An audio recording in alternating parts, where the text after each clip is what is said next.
Police department కి శిక్షించడమే తప్ప రక్షించడం తెలియదు. నన్ను శిక్షించడానికి నా చెల్లెలి ప్రాణం తీయాలా? చెప్పరా, చెప్పు. ఇది ఏ రాజ్యాంగంలో ఉందో చెప్పు.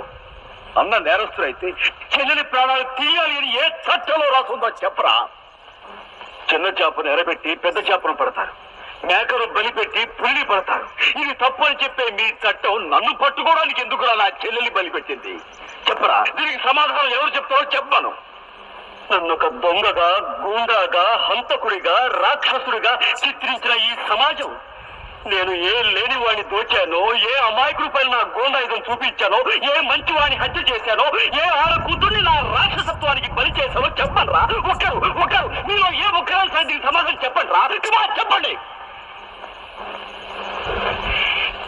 చెప్పలేరు.